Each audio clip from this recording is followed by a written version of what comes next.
말을 잘하고 싶으시죠? 그래서 화술책도 보고 말센스 영상도 찾아보고요. 아나운서 톤까지 따라해 보셨을 겁니다. 그런데요, 막상 입을 열면 낯선 말이 튀어나옵니다. 내가 왜 또 이런 말을 하고 있지? 그 순간 당황스럽고요. 말을 잘하고 있는 건지도 헷갈립니다. 이건 기술의 문제가 아닙니다. 태도의 문제인데요. 말은 내가 어떤 사람인가라는 존재가 먼저고 기술은 그 다음입니다. 근데 우리는 기술 먼저 준비를 하죠. 태도는 내가 왜 이런 말을 하고 있는지를 자각하는 순간부터 시작이 됩니다. 말을 잘한다는 건 말을 잘 꾸민다는 게 아니라 내가 왜 이 말을 하는지를 알고 그 감정과 생각을 담아내는 것. 그래서 이번 시간에는 말의 기술이 아니라 존재 방식의 결과라는 그 진짜 출발점부터 함께 짚어보려고 합니다.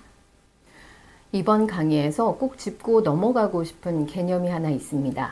바로 삼중고리 학습이라고 합니다. 쉽게 설명을 해드리면 진짜 변화는 어디에서부터 시작되는가, 그걸 단계별로 고리라는 이름으로 보여주는 개념입니다. 보통 우리는 이걸 잘하려면 어떻게 해야 해? 하고 먼저 묻죠. 그리고 기술부터 바꾸려고 합니다. 하지만 이 삼중고리 학습은요, 그 행동을 왜 하고 있는가? 나는 어떤 사람이기에 이런 이야기를 하는가? 여기에서부터 시작합니다. 즉, 존재 자체에 질문을 던지는 방식입니다. 자, 이 삼중고리를 한번 말하기에 적용해 보도록 하겠습니다. 1차 고리인데요. 이걸 제대로 하고 있나? 그냥 실행하고 고치는 단계를 말합니다. 그러니까 우리가 발음, 말투, 억양 같은 스킬 연습하는 걸 1차 고리 학습이라고 할 수 있습니다. 2차 고리는요. 내가 하고 있는 방식이 맞는 걸까? 기준과 전략을 재설계하는 단계입니다. 즉, 말의 순서나 강조 포인트, 설득 전략을 말하겠죠. 3차 고리입니다. 무엇이 옳은 걸까? 내가 왜 이걸 하고 있는지 본질을 성찰하는 겁니다. 이 말을 통해서 나는 누구를 드러내고 싶은가? 왜 그걸 말하려고 하나? 이렇게 고민하는 단계이겠죠. 정리하면 이렇습니다. 1차 고리는요, 단순히 기술을 바꾸는 겁니다. 말하는 연습, 전달 방식의 훈련이죠. 그리고 2차 고리는요, 전략을 바꾸는 겁니다. 어떤 구조로 말할지, 어떻게 어필할지를 고민합니다. 그리고 여기서 중요한 3차 고리, 진짜 변화가 시작되는 고리입니다. 나는 왜 이렇게 말을 하는 걸까? 나는 누구로서 말하고 싶은가? 말은요, 결국 감정과 가치와 존재가 묻어나는 그런 행위입니다. 그래서 말을 바꾸려면 기술 이전의 존재, 태도를 먼저 점검해야 합니다. 지금 내가 하고 있는 말이 내가 되고 싶은 사람과 얼마나 연결되어 있는지 이걸 보는 것부터 말습관 변화는 시작됩니다. 이제부터는요, 지금 내가 하고 있는 이 말이 어떤 생각, 어떤 감정, 어떤 행동의 결과인지를 살펴보는 시간을 가져보겠습니다. 최근에 내가 자주 하는 말 한번 떠올려 보시죠. 예를 들면 이런 말들이 있습니다. 일단 해볼게요. 제가 좀 부족해서 잘은 모르겠지만 죄송한데 그냥요. 우리는 이런 말을 습관처럼 무의식적으로 합니다. 근데 이 안에는요, 나의 정신적인 흐름, 즉 의식에서 감정으로 그리고 행동으로 가는 그 고리가 숨어 있습니다. 이제 그 말들을 이 3단계 고리로 한번 나눠보겠습니다. 제 생각은 조금 이상하게 생각하실 수도 있는데요. 내 말이 틀릴 수 있다는 불신이죠. 그래서 위축하고 눈치 봅니다. 그러다 보니까 말끝이 흐리고 자기 검열을 하게 됩니다. 제가 좀 부족해서 내가 말할 자격이 없다는 인식이죠. 낮은 자존감과 방어를 보여주는 자신을 깎는 표현부터 시작합니다. 그냥요.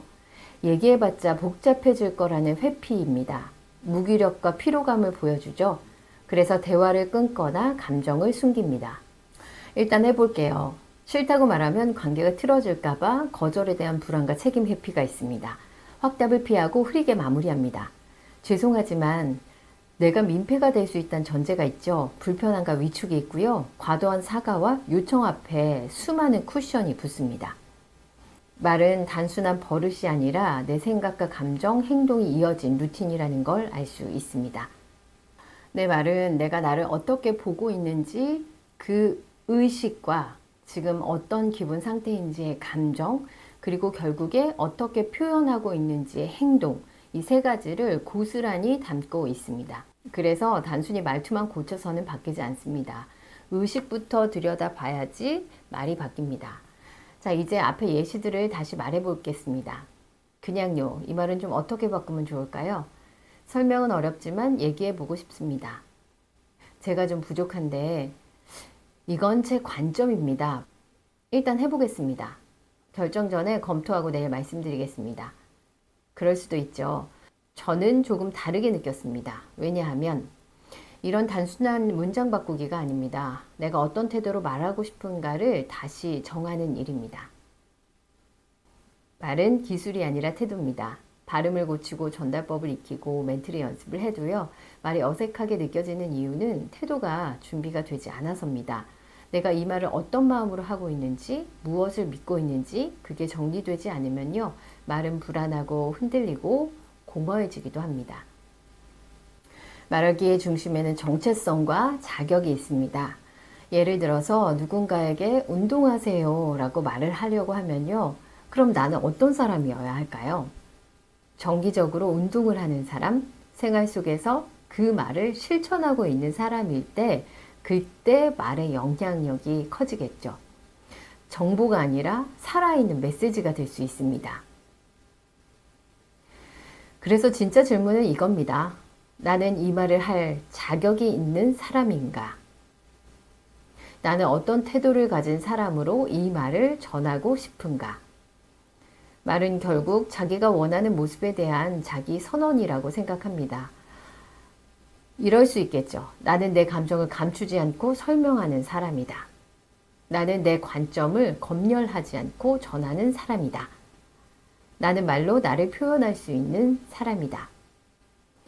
사람마다 원하는 그 기준은 다를 겁니다. 그래도 이건 확실합니다. 말은 스킬이 아니고요. 태도입니다.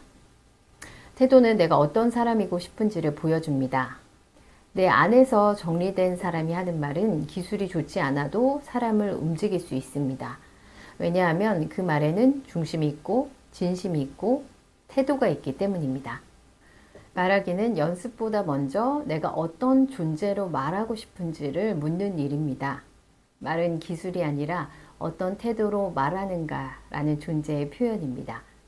지금 이 순간 내가 자주 하는 말, 내가 무심코 내뱉는 말 안에 어떤 내가 담겨 있는지 한 번쯤 들여다보는 것부터 시작해 보십시오.